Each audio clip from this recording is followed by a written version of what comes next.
Hello students, this is me Aisha and today I want to teach you importance of biodiversity.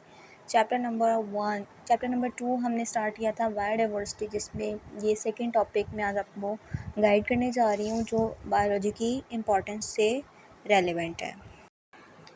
जी, तो biology की importance के बारे में हम पढ़ते हैं। तो इसका फर्स्ट पॉइंट है कि biodiversity provides food for humans. Biodiversity का मैंने आपको बताया था कि ह्यूमंस की एक वैरायटी है जो एक प्लेस पर रह रही होती है, उसे हम कहते हैं बायोडाइवर्सिटी। तो ये किस तरह से फूड प्रोवाइड करती है हमें। जब हम एक जगह पर रहते हैं तो वहाँ पे एनिमल्स भी होते हैं, वहाँ पे प्लांट्स भी होते हैं। तो इस तरह हम क्या करते हैं, हम प्लांट से क्या ले रहे होते हैं, हमें प्लांट्स जो होते हैं वो मेजर प्रोड्यूसर्स होते हैं किसी भी इकोसिस्टम के। तो वहाँ से हम वेजिटेबल्स ले रहे होते हैं, ठीक है।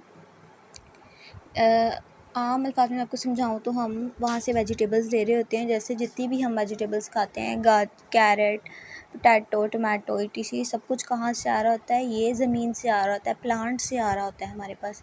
इसके अलावा हम फ़िश जो होती है उसका भी मीट खाते हैं, और भी मुख्तलिफ़ हमारे पास जो एनिमल्स हैं हम उनको भी खाते हैं।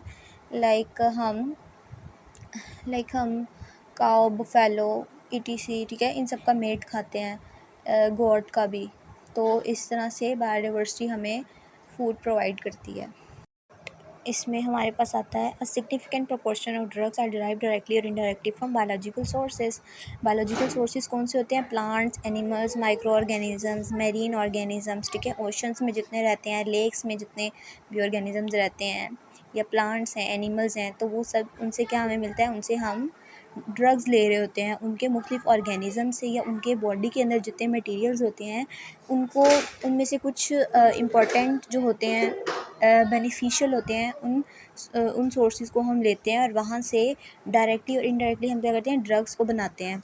इस तरह से बायोडाइवर्सिटी हमें ड्रग्स बनाने में भी हेल्प करती है। जी, तो अब हम इसका थर्ड पॉइंट देखते हैं। A wide range of industrial materials, for example building materials, fibre, dyes, resins, gums, rubbers, oil, etc are derive directly from plants.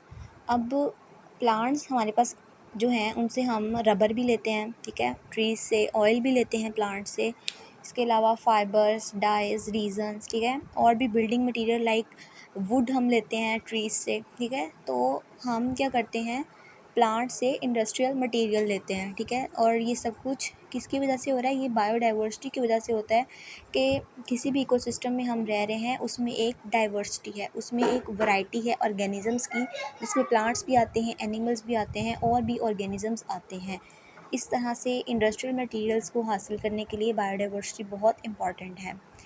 Fourth point, biodiversity plays a major role in maintaining ecosystems को maintain करने के लिए भी biodiversity बहुत important है। कैसे? एक ecosystem में रहते हुए जितने भी ऑर्गेनिजम्स हैं, प्लांट्स, एनिमल्स या और माइक्रो ऑर्गेनिज्म, ये एक दूसरे पर रिलाई कर रहे होते हैं on the basis of food, on the basis of reproduction.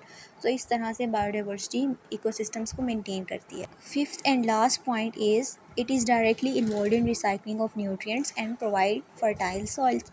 Biodiversity क्या करती है? रिसाइकलिंग ऑफ न्यूट्रिएंट्स में, न्यूट्रिएंट्स को रिसाइकल करने में, ठीक है, हेल्प करती है। और इसके अलावा और भी प्रोसेसेस में लाइक फर्टाइल सॉइल्स में भी, फर्टाइल सॉइल्स हासिल करने के लिए भी, एक बेहतर सॉइल हासिल करने के लिए हेल्प करती है, जिसके ऊपर हम प्लांट्स को ग्रो करवा सकें। So this is our today's topic which is importance of biodiversity. ये आज मैंने टॉपिक आपको क्लियर कर दिया है। So thank you so much.